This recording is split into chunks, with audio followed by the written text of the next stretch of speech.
오늘 일주일 동안 수고하시다가 주님의 전에 나와 예배드린 여러분에게 하나님으로부터 오는 참된 안식과 평안이 함께 하시기를 축원합니다.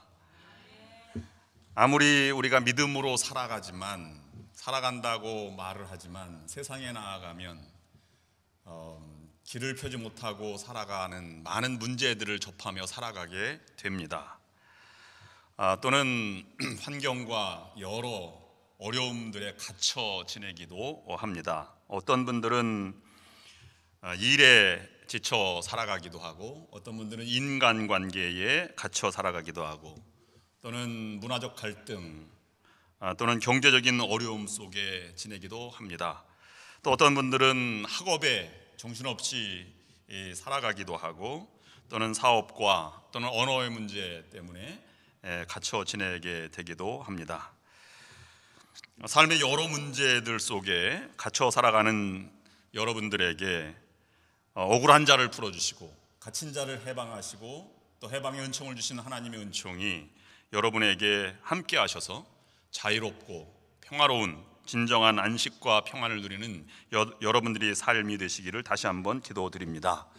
또한 우리가 살아가는 미국도 갈등과 긴장 관계에 있고, 또 우리가 떠나온 조국도 분단 가운데 여러 가지 갈등들이 있습니다. 하나님의 해방의 은총이 함께 하셔서 하나가 되게 하고, 또 곧 통일이 반드시 될 것이지만 우리가 통일이 앞당겨질 수 있도록 하는 하나님의 은총이 은혜가 함께 하시기를 또한 기도드립니다. 그러나 사람은 만각의 동물이라 시간이 조금만 지나면 내가 갇혀 있다고 생각이 들지 않을 정도로 그것에 익숙해지는 경우가 있습니다. 어려움도 그러려니 생각하고 자연스럽게 받아들이며 살아가게 됩니다. 언젠가는 그것을 깨달을 때가 됩니다. 여행을 가서 보면 정말 이렇게 좋은 걸 내가 이제 왜 몰랐을까 하는 생각을 가져보게 됩니다. 또는 인생의 큰 빛을 발견한 것처럼 집회나 하나님의 은혜를 체험할 때 이전에 내가 왜 이런 삶을 몰랐던가 하는 것을 경험해 보게도 됩니다. 하나님의 전적으로 베풀어 주시는 은혜도 필요하지만 우리 또한 부단히 삶을 향해서 나아가는 노력도 필요합니다. 더 중요한 것은 하나님의 은혜의 크기가 얼마나 큰지, 해방하시고 은총을 베푸시는 하나님을 늘 배우고 묵상하고 그것을 실천해 나가는 노력이 또한 우리에게 필요합니다. 그런 하나님을 기대하고 살아가는 자에게 하나님은 은혜를 주시고 해방을 주시고 평강을 허락해 주시는 것입니다. 오늘이 광복절 71주년 기념주일입니다. 우리가 광복절 기념주일과 광복절 기념식을 매년 반복하는 것은 아픈 역사를 기억하며 그들의 이름을 우리가 다시 한번 되새기며 또 후손들에게 가르치기 위함입니다. 우리는 학교 다닐 때 엄마, 아빠, 영수 또는 영희야, 철수야 놀자를 아마 배운 듯합니다. 지금은 어떻게 시작이 되는지 모르겠습니다만은 성경이 아이들에게 제일 먼저 가르치라고 한 것은 쉐마입니다. 하나님을 기억하고 너희 민족이 노예였음을 먼저 가르치라고 말합니다. 성경뿐만 아니라 이스라엘 역사의 초등학교 처음에도 너희들은 노예였었다라는 것을 가르친다고 합니다.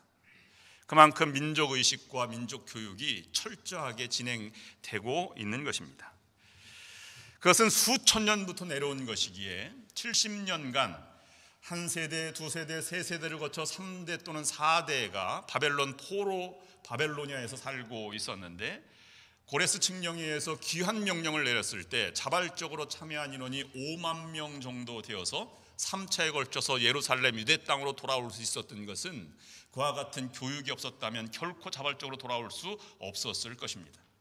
그와 같은 역사적인 사실과 교육 때문에 1948년 팔레스타인의 이스라엘 나라를 유엔에서 정착촌에서 시작할 때 많은 세계에 흩어져 있던 유대인들이 2000년간의 유랑 생활을 접고 그들이 흩어져 살던 땅을 접고 유대 땅으로 몰려올 수 있었던 것도 이와 같은 교육 때문에 가능했다고 생각됩니다. 주변 나라들이 다 전쟁을 피하고 안위를 위해서 떠나가는 것과 다르게 교육과 민족의식이 얼마나 소중한 것인가를 다시 한번 생각해 보게 됩니다. 우리들의 자녀들과 우리 민족은 어떨까 생각을 해보게 됩니다. 이스라엘 민족이 1948년 건국을 한 이후에 국가기관망을 다 완성하고 제일 처음으로 시작했던 국가기관 첫 사역 중에 하나가 박물관을 건립하는 것이었습니다. 기억의 동산이라고 하는 야드 바셈이라고 하는 이름을 가진 그런 홀로코스트 뮤지엄을 제일 처음부터 1953년부터 시작하게 되었습니다. 2차 대전 때 많은 600만의 희생자들을 기리는 것과 동시에 게토와 나치 강제 수용소에서 살아남은 이들의 기억을 더듬으며 그것을 보존하기 위해서 처음으로 급하게 시작됐던 것입니다. 야드 바셈이라고 하는 것은 이름들을 기억한다는 것입니다. 야드는 기념한다, 기억한다는 뜻이고 바셈은 이름들입니다. 영웅들만 기억하는 것이 아니라 수많은 희생자들도 함께 기억하고자 함입니다. 그것을 통해서 민족 교육이 계속 오늘날도 진행되고 있고, 그것이 사관학교나 학교에 가장 가야 하는 그러한 교육 장소가 되기도 하였습니다. 일반에게 개장된 것은 2005년도에나 다른 방문자들에게 개방되게 되었습니다. 그들이 그렇게 세워지기까지 성경적 근원을 그들이 가지고 있는데, 이사야서 56장 5절 말씀을 근거로 해서 그 박물관이 세워지게 되었습니다. 공동번역에는 저들의 이름을 그들을 송덕비를 세워주리라 라는 말씀으로 되어 있는데, 번역상 새번역 성경에 가장 잘 가슴에 와닿게 번역되었습니다. 그것을 읽어드리면 이렇습니다. 그들의 이름이 나의 성전과 나의 성벽 안에서 영원히 기억되도록 하겠다. 아들, 딸을 두어서 이름을 남기는 것보다 더 낫게 하여 주겠다. 그들의 이름이 잊혀지지 않도록 영원한 명성을 그들에게 주겠다 라는 근거로 세워진 박물관입니다. 프리즘 모양으로 산 언덕의 끝까지 되어 있는데 9개의 방으로 되어 있습니다. 가장 기억에 남는 것은 맨 마지막 방에는 포로 수용소로 싣고 가던, 유대인들을 싣고 가던 기차의 한 양을 떼어서 그 방을 만들어 놓은 것이고, 그 앞에는 220만 페이지에 달하는 유대인들의 희생자들의 명단을 기록한 책 페이지들을 기록한 원통형의 방이 있습니다. 아직도 발굴되지 않은 이름들을 위해서 여백을 남겨놓기도 하였습니다. 또 다른 한 가지는 150만 명이나 되는 어린이들이 희생됐는데요, 그 방을 따로 기념해서 야드 라일레드라고 하는 그런 갤러리를 만들어서 기념관 안에 설치해 놓고 있습니다. 오늘 우리들은 얼마나 많은 희생자들과 이름들을 기억하고 있습니까? 여러분들이 이 땅에 떠나면 누가 여러분들의 이름을 기억해 주겠습니까? 누구를 기억의 대상자로 삼아 그 이름들을 적어 놓겠습니까? 신앙의 사람들, 민족을 위해 희생한 사람들, 영원한 진리와 가치를 위해서 희생을 무릅쓰고 살아간 사람들의 이름이 기록되게 될 것이고, 여러분들도 그런 이름에 남게 되기를 원합니다.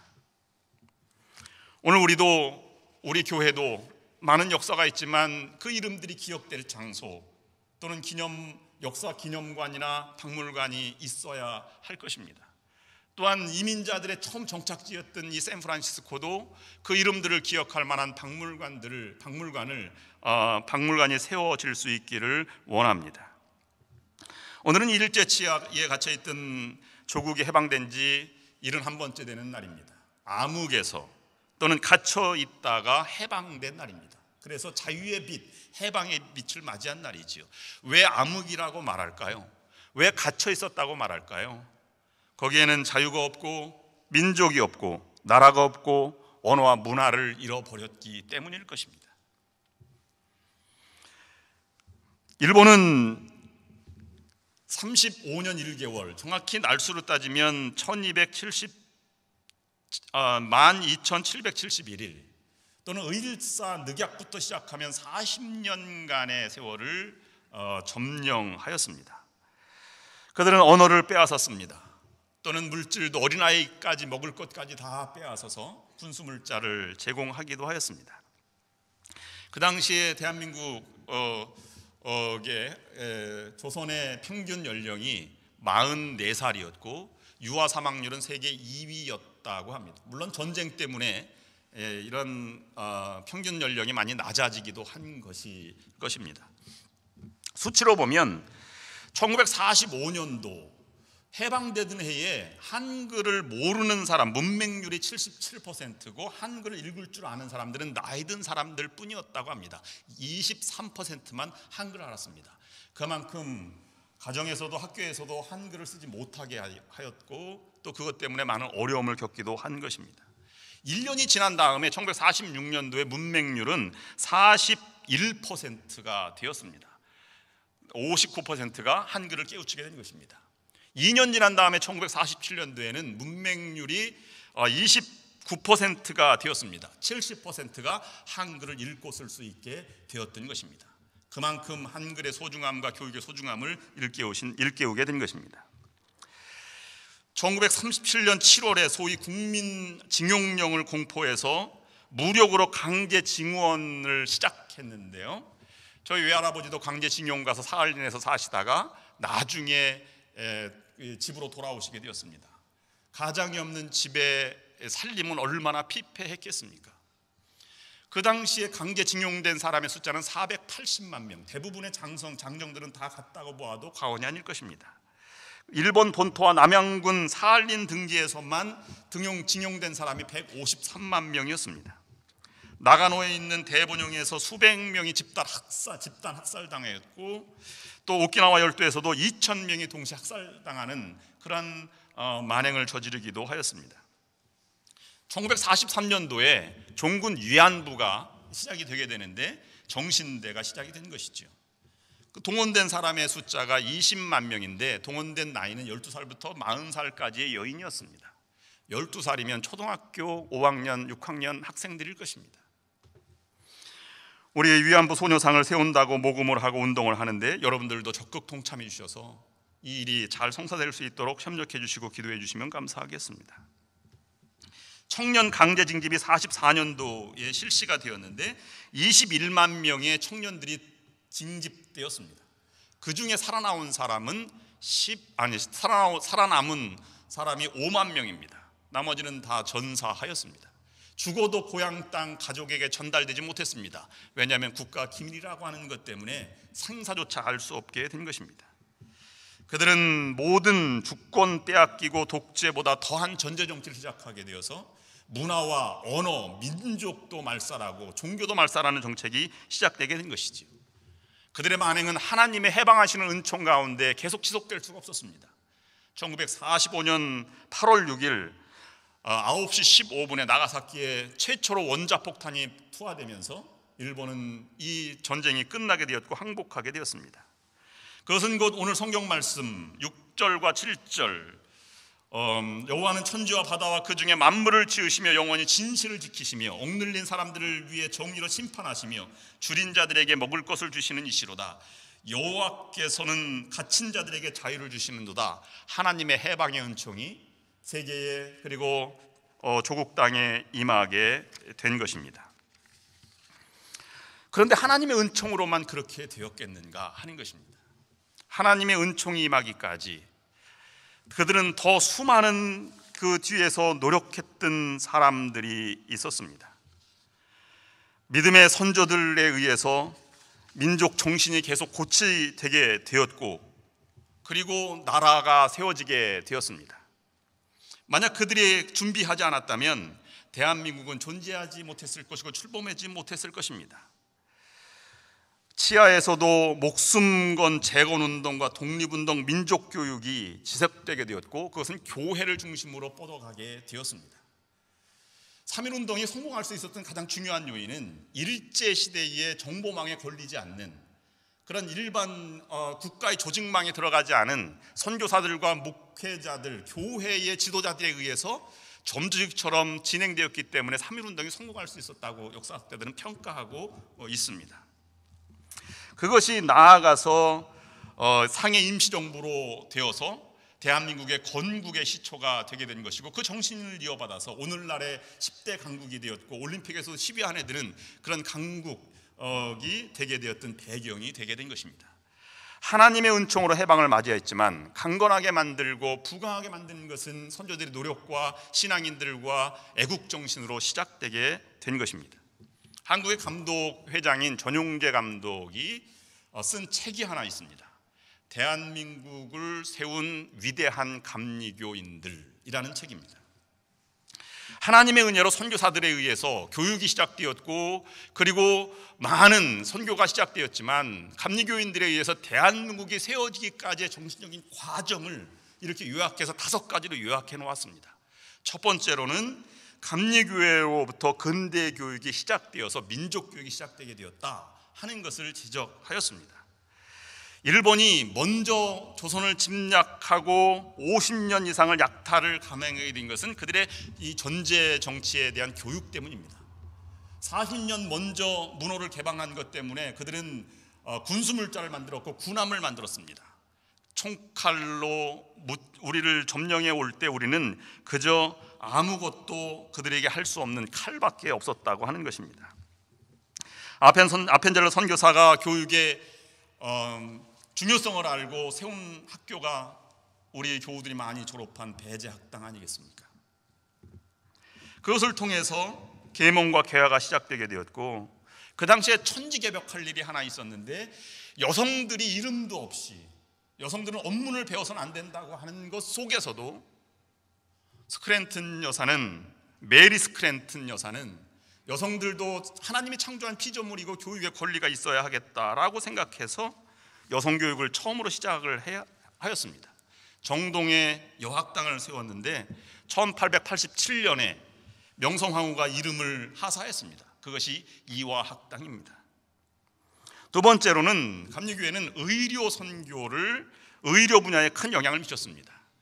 메리 맥글레이에 의해서 고종의 개신교 윤허를 내렸는데요, 그것은 학원 선교와 의료 선교에 한해서 윤허를 내렸습니다. 여러분들이 잘 아는 제중원의 알렌이 장로교 선교사인데 그 통해서 병원이 시작되게 되었고, 윌리엄 스크랜튼이 시병원을 그렇게 시작이 되게 되었습니다. 스크랜튼은 여성을 위한 병원 보구여관도 되었고, 이 보구여관이 나중에 최초의 간호학교인 간호학교도 거기서 시작이 되게 되었습니다. 스크랜튼 여사는 조선 여성들을 위해서 보구여관을, 여성병원을 세운 것뿐만 아니라 후배도 양성했는데 박 에스더 최초의 여의사도 만들어낸 위인이 되게 되었습니다. 그 박 에스더는 로제타 홀, 감리교 선교사 밑에서 큰 그런 위대한 최초의 의사가 되게 된 것입니다. 그것 때문에 기독교는 굉장히 긍정적인 평가를 갖게 되었고, 많은 군중들에게 호감을 갖는 그러한 저변 이해도를 넓히는 일에 그 출발점이 되게 되었습니다. 세 번째는 감리교회는 오늘날 한글이 되게 만들었던 그러한 이 교회이기도 하였습니다. 훈민정음에 의해서 한글이 반포되었다면 한글을 과학하고 한글을 체계화된 분이 주시경 선생님입니다. 그래서 주시경 선생을 한글의 아버지라 우리는 그렇게 부릅니다. 그런데 주시경 선생을 감동시킨 사람이 감리교 선교사 헐버트 선교사라고 하는 사람입니다. 이 주시경 선생은 얼마나 어릴 때부터 똑똑했는지, 그는 관직에 나가기를 원했고 성공하기를 원했습니다. 평생 주시경 선생은 걸어다니는 사전이라고 해서 서재에 책을 갖다 꽂아놓지 않았다고 하지 않습니까? 모든 것은 머리에 기억해야지 꽂아놓으면 안 된다, 이렇게 말했다고 합니다. 이 주시경 선생이 헐버트 선교사에게 영어를 배우면 고위관직에 나갈 수 있다고 하는 것 때문에 헐버트 선교사를 찾아왔습니다. 그때 헐버트 선교사는 그에게 이렇게 말했습니다. 왜 자네는 훌륭한 한글은 배우지 않고 영어를 배워서 자신의 영달을 꾀하려 하느냐? 이 말이 주시경 선생의 막 가슴을 쳤고 평생 한글을 연구하게 되게 된 것입니다. 조선인보다 먼저 한글 교과서를 만든 사람도 헐버트 선교사입니다. 1890년에 최초의 한글 교과서인 삼인필이지를 출간하게 되었습니다. 그곳에 이렇게 썼습니다. 슬프다 조선 언문이 중국 글자에 비해 크게 요긴하건만은 사람들이 요긴한 줄로 알지 아니하고 도리어 업수이 여기니 어찌 아깝지 아니하리요. 헐버트 선교사 밑에서 배운 그리고 주시경 선생도 감리교 교도였다고 하는 것입니다. 네 번째로 애국가와 무궁화 운동에도 감리교회가 앞장섰습니다. 애국가는 안익태 선생이 작곡했고 또 최초의 세례교인인 감리교 세례교인인 윤치호가 작사했다고 하는 것이 지금까지 알려진 정설입니다. 물론 논란도 많이 있고 아직도 연구 중입니다만은, 윤치호는 항일과 애국을 하다가 그 일이 좌절되어 낙심하고 타락의 길을 가다가 선교사를 만난 이후에 그는 예수를 믿게 되었고 세례를 받아서 최초의 감리교 세례인이 되었습니다. 미국으로 건너와 공부하였고 미 남감리회가 한국에 돌아올 수 있도록 큰 공헌을 했는데 그 교회가 남감리교회 최초의 교회인 종교 감리교회가 된 것입니다. 그리고 학교를 세웠는데요, 그 학교가 배화학교를 건립하고 독립협회에서 운동을 하였습니다. 우리가 남궁옥 선생은 벚꽃 대신에 무궁화를 심어야 된다, 조선의 꽃을 심어야 된다고 하는 것을 지난 3.1운동 기념주일 때 무궁화 팔도라고 하는 것을 우리가 유춘자 권사님이 늘 나눠주시는 것을 묵상하기도 하였습니다. 윤치호 선생과 남궁옥 선생은 친분이 있었는데요, 사돈지간입니다. 그래서 찬송가도 삼천리반도 금수강산 이렇게 한 것도 우연이 아닌 그런 결과물이 되게 된 것입니다. 마지막 다섯 번째로는 감리교회는 독립운동과 3.1운동을 주도했고 대한민국 정부 수립에도 결정적인 역할을 한 교단이 되었습니다. 우리가 흔히 독립운동과 아니면 3.1운동 그다음에 대한민국 정부 수립을 위해서 이랬던 민족주의 교회를 꼽으라면 감리교회 중에서는 세 교회를 꼽습니다.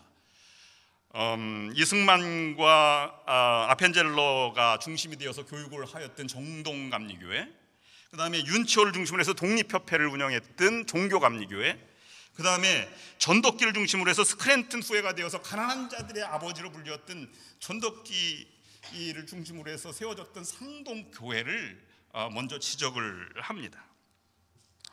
이 상동교회에 있던 전덕기 목사를 통해서 항일운동뿐만 아니라 남대문 시장 바닥에 여러 갖은 낮은 백성들의 복음 전도와 구제에 힘쓰는 교회가 되었습니다.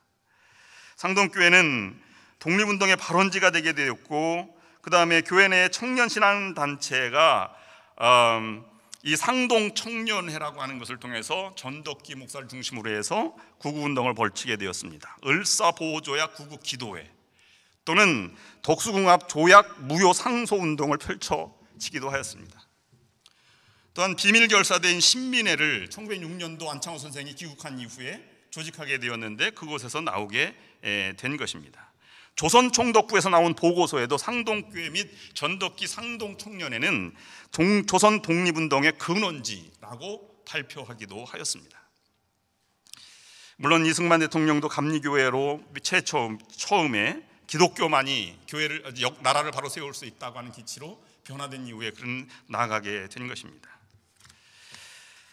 오늘 여기에서 본다면 우리가 그 교회에서 신앙생활하고 훈련받은 사람들, 안창호 선생을 비롯해서 최초로 넘어온 교회가 바로 우리 교회입니다. 한 교회를 더 꼽는다 하면 우리 상항 한국인연합감리교회가 제 네 번째 교회가 되지 않을까 저는 생각합니다. 저 오늘 설교를 준비하면서 우리 애국지사 이대위 유석종 목사님이 쓴 책을 다시 한번 읽었습니다. 그리고 의사 장인환 고 문충환 집사님께서 저술한 그 책을 다시 한번 읽으면서 가슴이 뜨거워짐을 느꼈습니다. 물론 그들이 하와이 농장에서 또는 애국지사들의 소식을 듣고 이곳에 신앙생활하던 사람들의 가슴을 울렸습니다. 그래서 일어난 사람이 전명은 그 다음에 장인환 의사 아니겠습니까? 이 스티븐슨이라고 하는 외교 고문관, 왕실 고문관으로 있었는데요, 일본에서 얼마나 일본 편에 들었는지 훈장을 5개나 받았습니다. 나중에 일본의 영향으로 덕숭국에 있는 고종 황제의 감시 외교관이 되었는데요, 고종 황제가 그 도장을 찍지 않는다고 하는 것 때문에 이 스티븐슨은 3일간이나 고종 황제의 식사를 못 들여가도록 그렇게 하였고, 고종 황제는 이 스티븐슨이 독약을 탔을까봐 식사를 거르지 않고 그의 침상 양편에는 선교사들을 뉘게 했고, 선교사 부인들이 가져오는 열쇠를 잠근 도시락을 가지고 먹었습니다. 자기가 가지고 있는 도시락 열쇠를 가지고 음식을 먹게 된 것입니다. 이 소식을 여기에 있던 장현한 의사나 정명훈 의사나 애국지사들이 듣게 된 것이죠. 스티븐슨이 누이를 만나기 위해서 가기 위해 오클랜드로 이제 기차를 타러 가는 도중에 정명훈 의사가 먼저 피어 1에서 내리는 리무진에서 내리는 그런 스티븐슨을 가격하고 몸싸움을 벌이는 중에 장현한 의사가 손수건에 있던 권총을 빼들어서 3발을 쐈습니다. 한 발은 전명훈 의사 어깨에 맞았고, 또 한 발은 스티븐슨의 가슴을 맞아서 폐를 맞췄고, 또 한 발은 복부를 맞았습니다. 스티븐슨이 그때까지도 정신이 말짱하여서 인터뷰도 하고 병원을 갔습니다. 만약에 의사 장현한 의사 그것을 쏜 그 산 현장을 보고 피어 완에 있던 많은 미국인들이 저 사람을 잡아, 스티븐슨도 저 사람을 린치하라 이렇게 얘기했기 때문에 잡혔어요. 경찰이 당연히 나타나서 죽이면 안 된다, 그 당시엔 동양인은 죽여도 죄를 묻지 않을 수도 있었다고 그렇게 연구를 하였습니다. 그래서 바로 잡히고 나서 감옥으로 갔고, 전명훈 의사와 스티븐슨은 병원으로 가게 되었는데, 만약에 스티븐슨이 그 자리에서 즉사했다면 장인환 의사는 이 교수대에서 사형의 이슬로 사라졌을 것이라는 것입니다. 그런데 다행히 스티븐슨이 정신이 말짱했고, 그리고 병원에 들어가서 나중에 목부에 있는 그 의사가 수술하려고 열어봤더니 너무 상해서 살지 못함을 알고 그날 저녁에 고통을 호소하며 죽음을 맞이하게 되었습니다. 그것 때문에 1급 살인자가 아닌 2급 살인자, 애국의 충전심에 의해서 되었다고 하는 2급 살인자로 되게 되었고, 변호인단의 변호에 의해서 이렇게 나아가서 가석방 또는 석방이 되게 되었습니다. 그 당시에 중요한 역할을 하였던 것이 또한 애국지사 이대위 이 목사님이 법정에 나아가서 증언도 하고 변호도 했던 것이 주요했다고 하는 글을 읽었습니다. 그들은 그들 나름대로의 최선을 다해서 살아갔습니다. 그것 때문에 우리가 잊혀져 가지만, 그리고 그 이후에 1919년 10월 26일에 일어났던 이봉창 만주 하얼빈에서 일어났던 안중근 의사의 이등방문 살해 사건이라든지, 아니면 1932년 1월 8일에 있던 일본 천황 폭탄 투하했던 이봉창 의사의 의거, 또는 윤봉균 의사의 1931년 4월 29일에 일어났던 것이 그 이후에 일어났던 일들인데 영향이 얼마나 있었는지 하는 것은 연구되지 않았지만, 우리가 여기에서부터 다시 독립운동에 대한 기치를 새롭게 나아간 것은 사실로 우리가 알 수 있는 것입니다. 오늘 우리들에게 전해주고 있는 이 이름들을 기억하는 것이 소중한 것입니다. 그들의 공통점이 무엇입니까?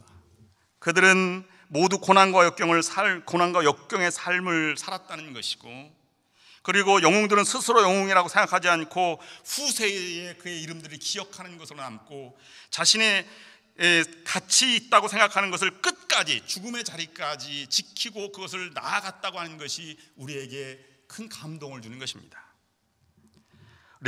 고든 리빙스턴에 의하면 영웅이란 2가지 조건을 충족시켜야 한다고 말합니다. 개인적인 이익을 마다하고 다른 사람에게 도움이 되는 일을 스스로 선택했을 때, 또는 선택에 따르는 희생을 끝까지 견딜 때 영웅이 되고 이름이 기억될 수 있다고 우리에게 말을 하였습니다. 오늘 우리들이 만약에 옳은 일을 하고 있고 조국에서 기도하고 또 신앙을 가치를 잘 지켜나간다면, 우리도 그들과 다를 바 없는 애국이요 예수 사랑이 나라 사랑이 되는 길을 우리가 걷고 있는 것입니다. 왜 감리교회가 그렇게 중요한 역할을 하게 되었을까 하는 것은 존 웨슬리 목사님의 영혼 구원의 열정으로부터 시작이 됐고, 개인 성화가 사회적 성화로 세상을 바로잡는 길로 나아갔기 때문에 그렇게 될 수 있었다고 말을 합니다. 진정으로 우리를 구원하시게 오신 예수님도 영웅 중에 영웅이시죠. 그는 자신이 나타나기를 원치 않으셨습니다. 지난번 스님을 만났을 때 이렇게 말씀을 하시더라고요. 성경을 많이 읽으신다고 하면서, 왜 예수님이 병자를 고치거나 이렇게 죄를 사해 주시고 나서 내가 메시아인 줄 다른 사람에게 얘기하지 말라 이렇게 얘기했을까? 그때는 하나님의 아들이 아니었던가요? 이렇게 저에게 질문을 하였습니다.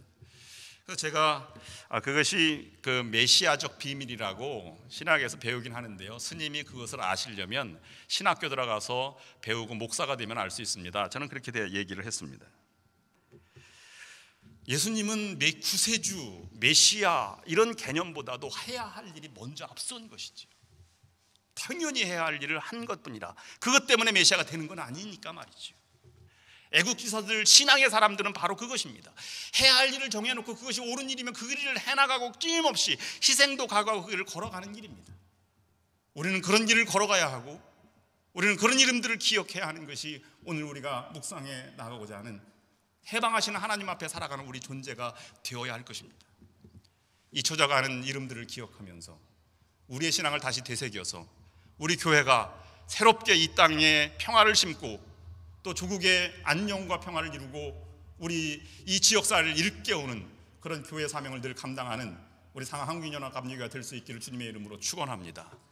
기도하시겠습니다.